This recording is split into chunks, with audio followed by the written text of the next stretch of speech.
Good morning, ladies and gentlemen. My friend here, Lillian, will be doing the Chinese sign interpretation. We stand here today carrying the voices and lived experiences of 800 plus civil society members in the region, who echo the resilience and struggle of millions of other women and girls in our diversities. Chair, our region is in crisis. The dominant economic model rooted in financialized globalization is entrenched in rising inequalities, authoritarianism, fueled materialization, and intensified conflicts at every level. It has plunged our nations into devastating debt crisis and intolerable austerity measures and pushed millions into deeper poverty. At this very moment, we're experiencing the severe impact of climate crisis. Women and girls, particularly those facing multiple forms of discrimination, are paying the highest price. These pose a grave threat to previously agreed normative frameworks and commitments to gender equality and fulfillment of women's rights in the region. This is very evident in the slow implementation of critical, crucial international conventions and commitments like Beijing Platform for Action.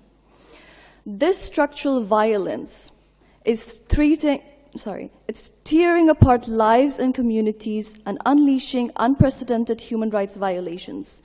Women and girls in all diversity are being targeted by escalating violence, systematic exclusion, and political inaction.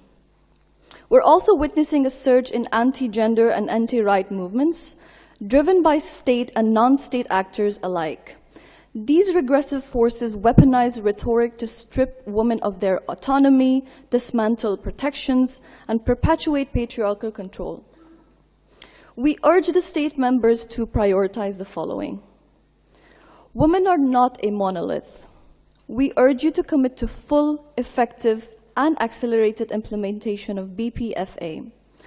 Policies and programs must acknowledge and address the specific needs of women facing multiple and intersecting forms of discrimination, including those based on caste, class, income, geographical location, rural and remote areas, sexual orientation, gender identity or expression, ethnicity, disability, religious minorities, indigeneity, sexuality, widows, youth, adolescents, older women, women living with HIV and other illnesses, transgender people, sex workers, domestic workers, workers in the informal sector, survivors of trafficking, those in institutions, stateless persons, migrants, immigrants, refugees, forcibly displaced and internally displaced communities, among others.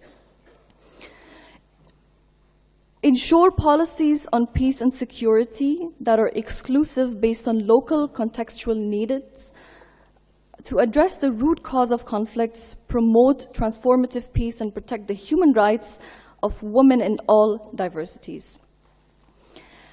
End the privatization and corporate capture of essential public services and increase public spending on health to ensure universal access to sexual and reproductive health and rights, education, social protection.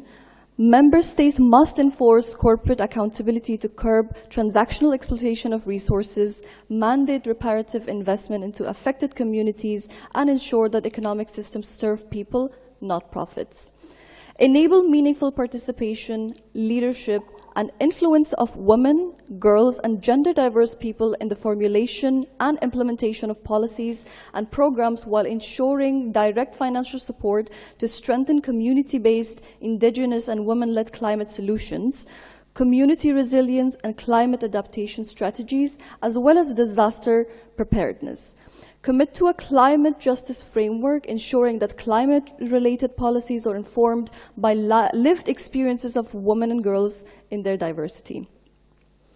Support and foster the community movements led by women, girls, and gender diverse people, especially those belonging to marginalized communities, in designing and evaluating programs aimed at ending sexual and gender-based violence, engaging local governance bodies, policies, educators, and health workers, and ensuring accessibility and meaningful inclusion of women with disabilities across programs and policies. Ensure that the rapid digitalization and data harvesting does no further the structural, gender, urban, rural, socioeconomic, caste, disability, and age-based inequalities, especially keeping in mind access to technology is gendered, and work towards creating technology which is built keeping the needs of marginalized women and girls in mind. Create and strengthen mechanisms to establish robust mechanisms to protect all women, girls, adolescents, human rights defenders, and activists from violence, including the technology-facilitated gender-based violence, safeguarding their lives and work. Eliminate discriminatory and regressive norms, laws, and policies on gender, disability, sexual orientation, caste, religion, ethnicity, and indignity that violates citizenship rights. SR, HR, bodily autonomy, consent, legal capacity, and decision-making. This includes discriminating laws around abortion, tackling stigma and discrimination around LGBTQIA+ people. Ratify and enforce existing global, regional, and local mechanisms like ILO Convention number 190 on violence and harassment in worlds of work to prevent violence and harassment at workplace against women and gender diverse people. We need each other now more than ever. Thank you, Chair.